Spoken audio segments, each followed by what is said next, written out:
आज हमारा प्रधानमंत्री जब वहाँ से बोल रहे थे तो उन्होंने मणिपुर का जिक्र करा।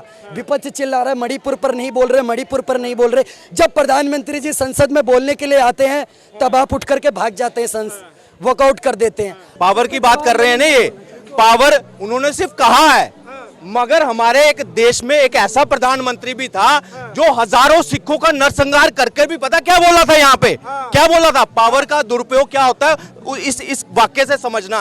कहता बड़ा पेड़ गिरता है तो कुछ समय के लिए लोगों को लगा धरती हिल रही है। ये बयान जस्टिफाई करोगे किसके लिए कि एक उन्होंने टिप्पणी कर दी कि ईडी आ जाएगी? भाई आएगी ईडी। ईडी को इसीलिए बनाया था अगर कोई भ्रष्टाचारी है 1 लाख करोड़ की रिकवरी है। आज हम आज़ादी का 77वां स्वतंत्रता दिवस का पर्व मना रहे हैं। भारत के यशस्वी प्रधानमंत्री नरेंद्र मोदी जी ने लाल किले से जो गर्जना करी है, आज कहीं ना कहीं उसको सुन करके 140 करोड़ देशवासियों का सीना गर्व से छाती चौड़ी हो गई और 56 इंच की छाती वाला ये बयान उन्होंने वहाँ से दिया। आज प्रधानमंत्री जी ने मणिपुर की बात करी, वही विपक्ष के ये नेता चमगादड़ की भांति लोकसभा के आगे हुड़दंगा काटते थे। टीवी चैनलों पर और यूट्यूब पर और सोशल मीडिया पर ये ड्रामेबाजी दिखावा करते थे कि मणिपुर पर चर्चा करो, मणिपुर पर चर्चा करो। दिल्ली विधेयक बिल के लिए सब इकट्ठा हो जाते हैं और चर्चा करते हैं, पर मणिपुर पर चर्चा करने के लिए इनके मुंह पर टेप लग जाता है और ये मौन हो जाते हैं। आज हमारे यशस्वी प्रधानमंत्री नरेंद्र मोदी जी ने इसको आत्मविश्वास कहते हैं कि लाल किले से गर्जना करते हुए कहा कि 2025 में भी मैं लाल किले से झंडा फहराऊंगा। इसको आत्मविश्वास कहते हैं, इसको आत्मविश्वास कहते हैं। दूसरी तरफ आप कांग्रेस की बौखलाहट देखिए, उनके नेता रणदीप सुरजेवाला जी क्या कहते हैं कि जो भी बीजेपी को वोट देता है वो राक्षस है। दूसरी तरफ आप बौखलाहट देखिए कि एक तरफ आत्मविश्वास, एक तरफ बौखलाहट। रणदीप सुरजेवाला जी, मैं आपसे पूछना चाहता हूं, देश के 140 करोड़ देशवासियों ने प्रधानमंत्री जी को 2014 में जिताया, 2019 में जिताया, तो क्या आप उन सभी लोगों को राक्षस कह रहे हैं? क्या वो सभी लोग राक्षस हैं? या जिन प्रदेशों में भारतीय जनता पार्टी की सरकार है वो सब प्रदेश के लोग राक्षस हैं? कहीं ना कहीं ये इतना खुद से फ्रस्ट्रेट हो चुके हैं, खुद से इतना उत्पीड़ित हो चुके हैं कि अब ये सारा ठीकरा जनता पर फोड़ना चाहते हैं। यही जनता है जिन्होंने आपको 60 साल राज करवाया, यही जनता है जिन्होंने मतलब कि मनमोहन सिंह को प्रधानमंत्री बनवाया, इंदिरा गांधी को प्रधानमंत्री बनवाया, राजीव गांधी को प्रधानमंत्री बनवाया, नेहरू जी को प्रधानमंत्री बनवाया। तब वो जनता ठीक थी। अगर आपके स्वरूप परिणाम नहीं आए तो आज वो जनता राक्षस हो गई। मतलब कि अगर राहुल गांधी के पक्ष में हाई कोर्ट का डिसीजन आ गया तो हाई कोर्ट सही है, और अगर उसका डिसीजन राहुल गांधी के विपक्ष में आ गया तो हाई कोर्ट भी मोदी के अंडर में चल रहा है। आज हमारा प्रधानमंत्री जब वहाँ से बोल रहे थे तो उन्होंने मणिपुर का जिक्र करा। विपक्ष चिल्ला रहा है मणिपुर पर नहीं बोल रहे, मणिपुर पर नहीं बोल रहे। जब प्रधानमंत्री जी संसद में बोलने के लिए आते हैं तब आप उठ करके भाग जाते हैं, वॉकआउट कर देते हैं। आप खुद ही भाग गए हो। देश की जनता देख लो कि जो लोग चिल्लाते थे कि मणिपुर पर चर्चा करो, जब प्रधानमंत्री जी संसद में बोलने के लिए आए और उन्हें मणिपुर पर बोला भी, उससे पहले ये लोग भाग गए। आप इनकी गंभीरता को समझिए, बिल्कुल भी इस बात को लेकर गंभीर नहीं थे।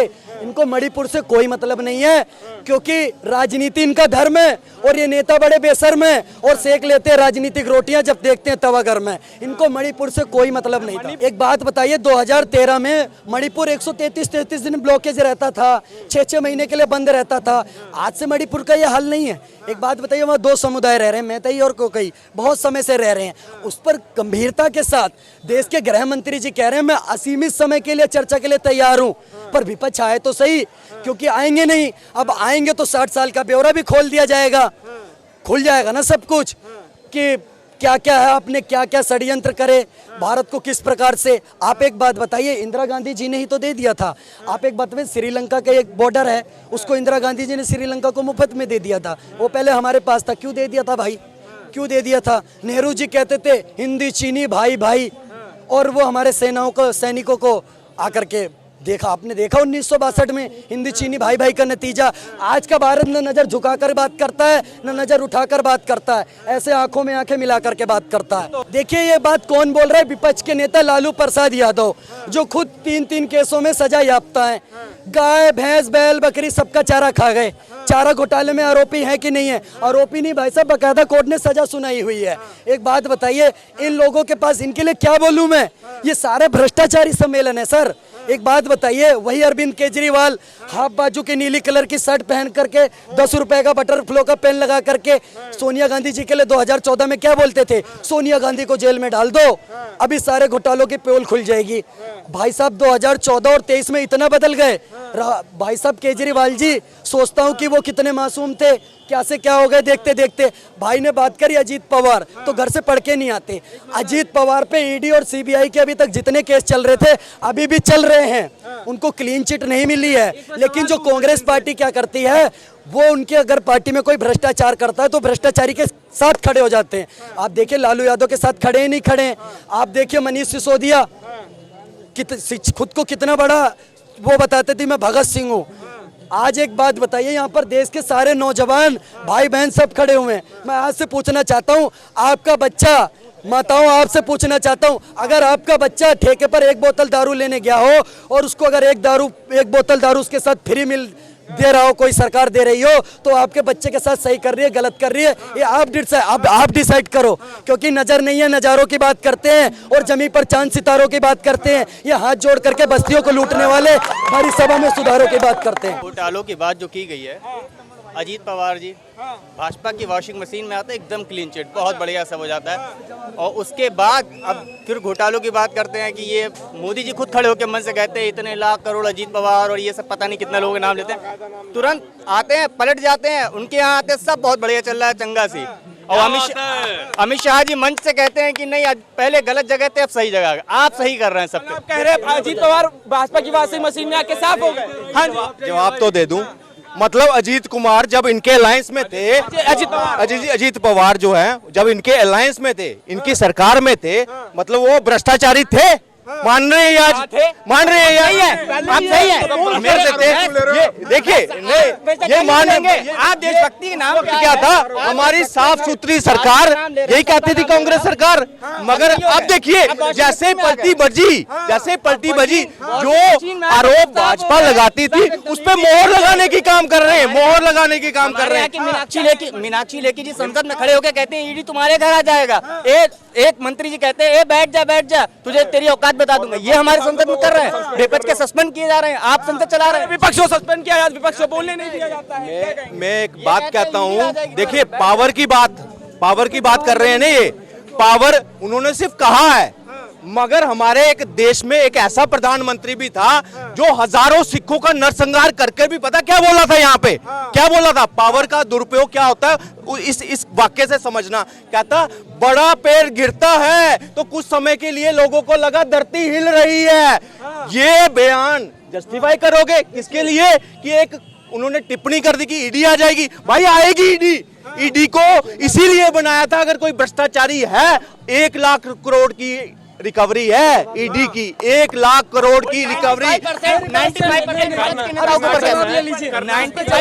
95% विपक्ष के नेताओं के ऊपर यह ईडी और सत्ता पक्ष में सब आते राजा बाबू। 75%। मैं अभी भी इनको चैलेंज के साथ बोलता हूँ, बिल्कुल दावे के साथ, अगर अभी ये साबित कर देते हैं कि अभी भ्रष्टाचार के सारे आरोप अजीत पवार जी से हट गए और ईडी और सीबीआई ने अपना केस वापस ले, पूरी बात करने दो यार, पूरी बात करने दो।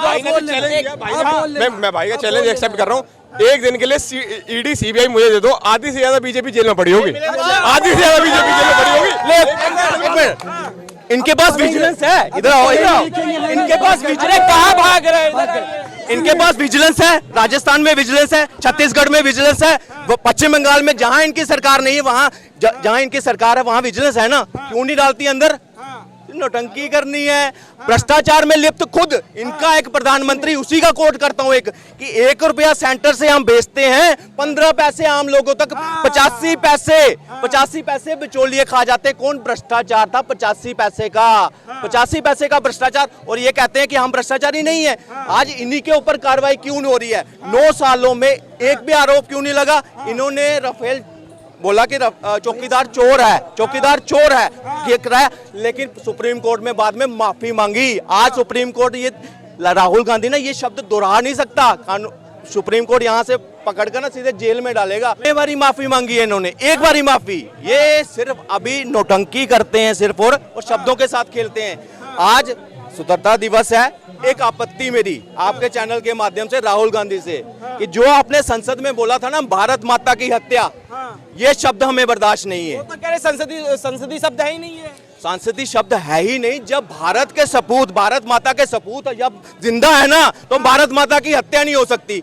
जिस वजह से ये चीज बोली गई थी मणिपुर के लिए, ऐसे कई इंसिडेंट भारत में इन्हीं की सरकारों में हुए। सिख नरसंहार हुआ था, वो क्या छोटी बात थी?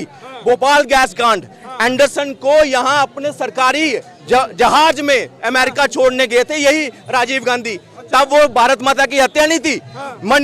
मिजोरम में जब बम गिराए गए थे, वहां पे हमारे अपने लोग, उनके ऊपर बम, ये आज क्या कह रहे हैं? सेना लगाओ, सेना लगाओ, यही कह रहे हैं राहुल गांधी।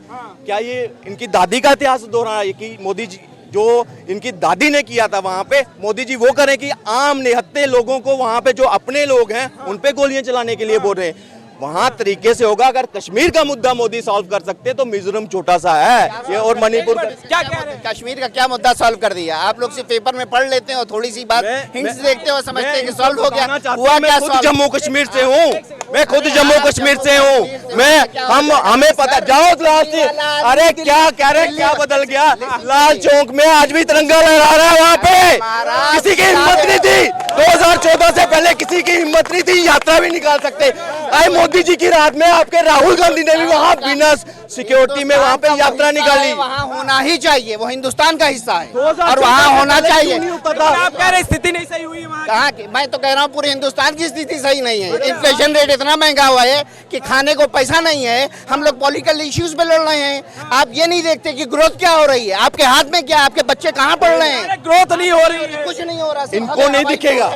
आज क्या 10 साल में वो बताइए आप। फिर क्या किया 10 साल में? फिफ्थ लार्जेस्ट इकोनॉमी बन गई, कर रहे हैं? फिफ्थ लार्जेस्ट इकोनॉमी $2 ट्रिलियन से $3.73 ट्रिलियन बन गई, मगर इनको नहीं दिखेगा। आप कहते हैं एक मिनट, इन्फ्लेशन की बात कर रहे हैं ना, कंपेयर करो। अब मैं पाकिस्तान बांग्लादेश की बात नहीं करूँ, वेस्टर्न कंट्री से कंपेयर करो, वहां का इन्फ्लेशन और अपने देश का इन्फ्लेशन। हम देश के किराएदार नहीं है, हम यहाँ के मालिक हैं। हम समझते हैं कि जो अगर कोई जियोपॉलिटिक्स समझता है ना इस चीज को, वो भांपता है कि बाहर कोविड से उठने के बाद, यूक्रेन वॉर के बाद वर्ल्ड में क्या डिस्टर्ब। आप पाकिस्तान में जाइए ना, अगर इतना 2014 से पहले हिंदुस्तान में ही रह के बात कीजिए। पाकिस्तान चले जा रहे हैं, आप हिंदुस्तान में रहिए। यहाँ ये बोल रहे हैं क्या हुआ? मैं गिना देता हूँ इनको। आज इस यहाँ पर जितने भाई खड़े, सबकी जेब में फोन होगा। 2014 से, अब मेरी बात तो सुन लीजिए, रेड FM बजा दिया, जो बजा बोल दे जाओ, बोलते जाओ। अब जवाब पूछा तो सवाल लीजिए।